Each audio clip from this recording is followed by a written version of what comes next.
శ్రీహరికోట అంతరిక్ష ప్రయోగ కేంద్రం నుంచి ఇస్రో మరో ప్రయోగానికి సిద్ధమైంది. పిఎస్ఎల్వి C60 ప్రయోగానికి కౌంట్ డౌన్ కొనసాగుతోంది. రాత్రి 10:15 సతీష్ ధావన్ అంతరిక్ష కేంద్రం నుంచి రాకెట్ నింగిలోకి దూసుకువెళ్లనుంది. ఇస్రో శాస్త్రవేత్తలు తొలిసారిగా రూపొందించిన డాకింగ్, అన్డాకింగ్ చేసి శాటిలైట్లు విశిష్ట సేవలు అందిస్తున్నాయి. డాకింగ్ మిషన్ ప్రయోగంతో అమెరికా, రష్యా, చైనా తర్వాత భారత్ 4వ స్థానాన్ని కైవసం చేసుకుంటుంది.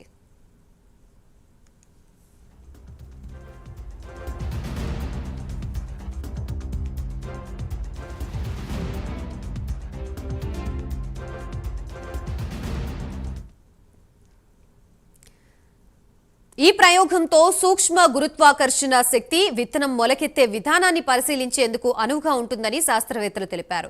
చేజర్ టార్గెట్ గా ఉపగ్రహాలకి ఇస్రో శాస్త్రవేత్తలు పేరు పెట్టారు. 440 కిలోల బరువున్న ఈ శాటిలైట్ ని పిఎస్ఎల్వి C60 ద్వారా ప్రయోగించబోతున్నారు.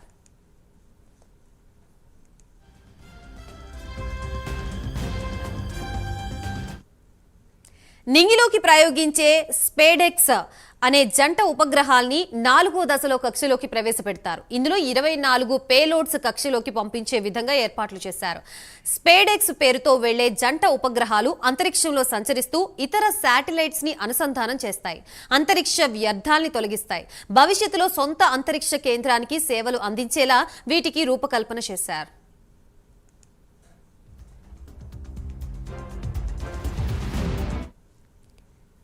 24 పేలోడ్స్ లో క్రాప్స్ అనే పేలోడ్ ద్వారా 8 అలసంద విత్తనాలు, ముంబై అమిటీ యూనివర్సిటీ రూపొందించిన APEMS పేలోడ్ ద్వారా పాలకూర కణాల్ని నింగిలోకి పంపిస్తున్నారు.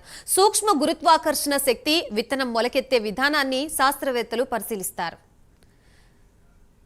ప్రస్తుతం ఇదే అంశానికి సంబంధించి మనకి పూర్తి సమాచారం అందించడానికి మా ప్రతినిధి నెల్లూరు నుంచి నరేష్ సిద్ధంగా ఉన్నారు. నరేష్, రైట్, మొత్తానికి నిన్న రాత్రి 8:50 కౌంట్ డౌన్ స్టార్ట్ అయింది. ఇప్పటికీ నిరవిరామంగా కూడా ఈ యొక్క కౌంట్ డౌన్ కొనసాగుతుంది.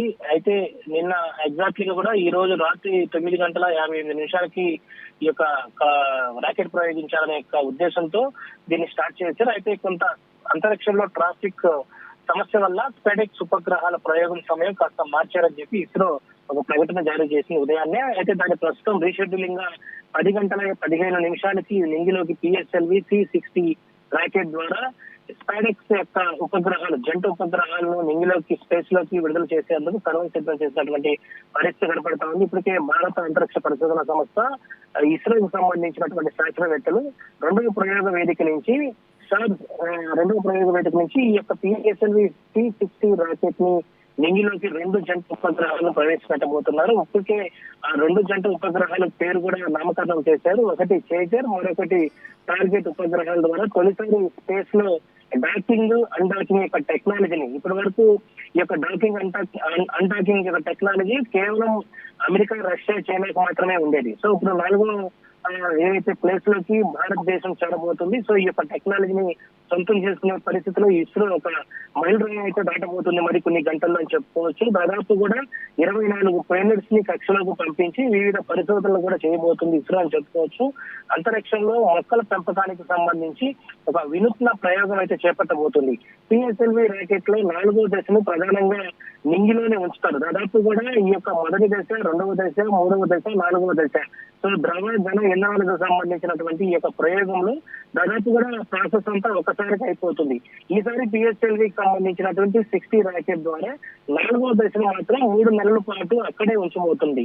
అంటే ఒక వినూత్న ప్రయోగ వేదికగా ఈ రోజు శ్రీహరికోటకు సంబంధించినటువంటి సతీష్ ధావన్ స్పేస్ సెంటర్ నిలబడబోతుందని చెప్పుకోవచ్చు. ఇప్పటికే ఈ యొక్క డాకింగ్, అన్డాకింగ్ సంబంధించి అనేక దేశాలు, 3 దేశాలు ఇప్పటికే ఈ యొక్క డాకింగ్ ని టెక్నాలజీని ఉపయోగించుకుంటున్నాయి. ఇక ప్రధానంగా ఈ యొక్క కోర్ అలోన్ దశలో ఈ యొక్క ప్రయోగాన్ని ప్రారంభిస్తారు. 2 దశల్లో ద్రవ ఇంధనం, 3వ దశలో ఘన ఇంధనం, 4వ దశలో ద్రవ ఇంధనంతో ఈ యొక్క రాకెట్ ను ప్రయోగించేటువంటి పరిస్థితి కనపడతా ఉంది. ఇస్రో సొంత సాంకేతిక పరిజ్ఞానంతో స్పేడెక్స్ అనే ఒక జంట ఉపగ్రహాలను రూపొందించింది. వీటికి ఇప్పటికే నేను చెప్పినట్టుగా చేజర్, టార్గెట్ అని పేర్లు పెట్టారు. ఈ 2 ఉపగ్రహాలు దాదాపు 440 కిలోలు ఉండబోతున్నాయి. ఇవి space docking, car mission flying మానవ అంతరిక్షయానం సంబంధించినటువంటి తదితర సేవలకు ఇది ఉపయోగపడుతుంది. అంటే ఇస్రో తెలిపినటువంటి ప్రకారం భవిష్యత్తులో నిర్వహించేటువంటి చంద్రయాన్ 4 కు సంబంధించి ఇప్పటికే చంద్రయాన్ 3 కి సంబంధించినటువంటి గతంలో ఒక అన్ఫెయిల్యూర్ అయినటువంటి యొక్క ఉపగ్రహం ఎక్కడ గోడలు విడిచిందనేది తెలుసుకోలేకపోయాం.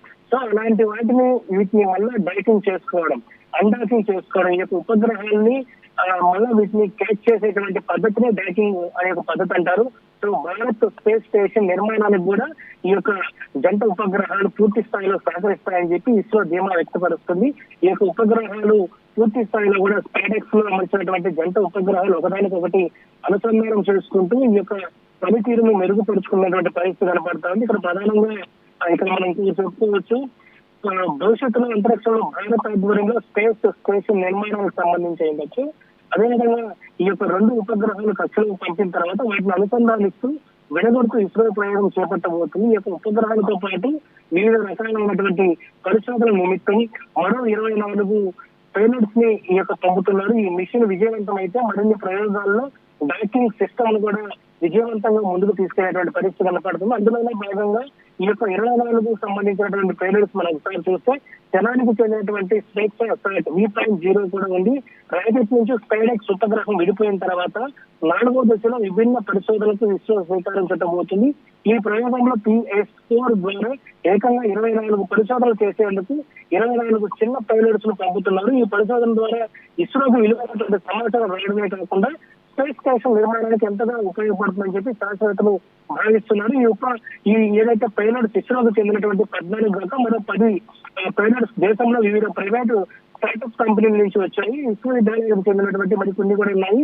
అందులో మన తెలంగాణకు చెందినటువంటి ఎన్స్పేస్ టెక్ సంస్థ వారి యొక్క ఇస్రో సహకారంతో ఏదైతే UHF కమ్యూనికేషన్ మాడ్యూల్ సంబంధించినటువంటి స్పేస్ సాట్ V.0 యొక్క PSLV C60 ద్వారా పంపుతున్నారు. ముంబైకి చెందినటువంటి యూనివర్సిటీ విద్యా సంస్థలు పాలకూర కళాలను కూడా అంతరిక్షంలో పంపుతున్నారు. ఇది అంతరిక్షంలో ప్రత్యేక పరిస్థితుల్లో మొక్కలు ఎలా పెరుగుతాయనే దాని మీద ప్రత్యేక అధ్యయనం చేయబోతున్నారు. అంటే గురుత్వాకర్షణ శక్తి యొక్క తక్కువ ఉన్నప్పటికీ కూడా స్పేస్ లో ఈ యొక్క విత్తనాలను ఏదైతే పాలకూర సంబంధించినటువంటి కణాలను ఉండొచ్చు, అలసందలకు సంబంధించినటువంటి 20 కణాలను కూడా అక్కడ స్పేస్ లో గురుత్వాకర్షణ శక్తి తక్కువ ఉన్నటువంటి ప్రాంతాన్ని ఎంచుకుంటారు. సో అక్కడ ఈ యొక్క చెట్ల యొక్క పెంపకం ఏ విధంగా జరగబోతుంది, సో వీటి యొక్క పనితీరు ఏ విధంగా, వీటి యొక్క మొలకలు ఏ విధంగా వస్తాయి, వాటన్నిటి మీద పూర్తి అధ్యయనం చేస్తున్నారు. మరికొన్ని గంటల్లోనే 10 గంటల 15 నిమిషాలకు ఎగ్జాక్ట్లీ శ్రీహరికోట సతీష్ ధావన్ స్పేస్ వేదిక నుంచి 2వ ప్రయోగ వేదిక నుంచి యొక్క రాకెట్ ని పంపించబోతున్నారు. ఇస్రో ఇప్పటికే దాని యొక్క చైర్మన్ సోమనాథ్ కూడా పూర్తి స్థాయిలో కూడా అక్కడికే ఉన్నారు. సో అక్కడ కౌంటింగ్ ప్రక్రియ అంతా కూడా పూర్తి స్థాయిలో చూస్తా ఉన్నారు.